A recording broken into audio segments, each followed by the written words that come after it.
And welcome back to Take 5 with Leisa, and today I'm talking with Brendan Paholski.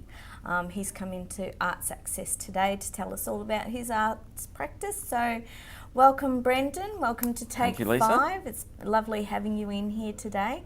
So first, maybe tell us a little bit about yourself and what you actually do.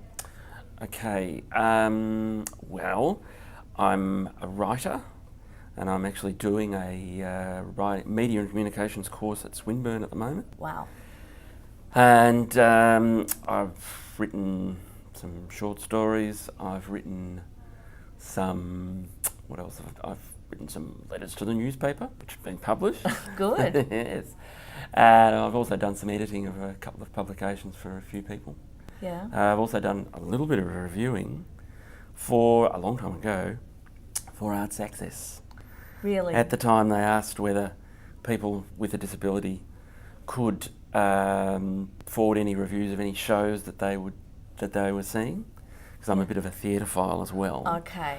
And so I submitted a couple of reviews of a couple of shows that I'd been to see, and what they were after was things like, in terms of review the show, but also tell us about accessibility of the venue and facilities for people with a disability, wheelchairs, which whatnot.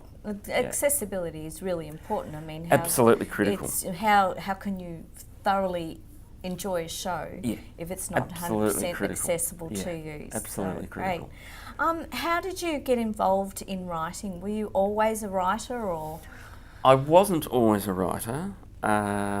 It was something I'd studied literature at school for HSC. And Me too. And I also did a literature major when I did a library course. Right.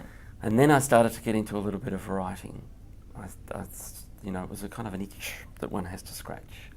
Because I'm actually a blogger, and I thought that my blog would be primarily about my experience as a short-statured person. But when I think about it, that's only a minute part of.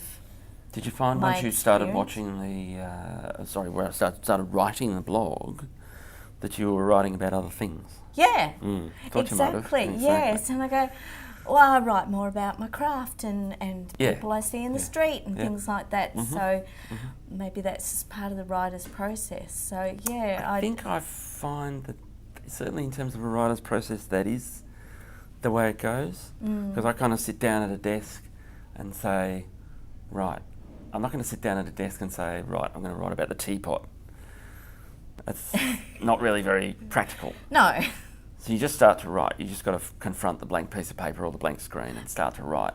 And what you find, the hardest. That is hard. Yeah. But then what you find, or what I find, is after I've written about 500 words, I kind of know where I'm going with it. And I know whether it's going to work. Or I don't know whether it's going to work, but I know whether there's any flow in it. And whether or not there's a germ of an idea in there. Right, yes. It mightn't be the first paragraph, it mightn't even be the first sentence or whatever, but I can read it through and say, about halfway into this is where this starts getting really interesting. Right. Let's go back and say, chop that bit and see how we go from there. Yeah. So I might wander away from it for half an hour and say, yep, I'll go back to it now, having done a few other things or gone for a walk or something like that. And then go back to it and say, that bit that was halfway into the story or halfway down that 500 words, let's see if we can make that really work. Let's get rid of that. Let's chop out that first 250. Yeah. And see where we go from there. Well, thank you so much for coming in. It's been a pleasure. Thank you. Thanks.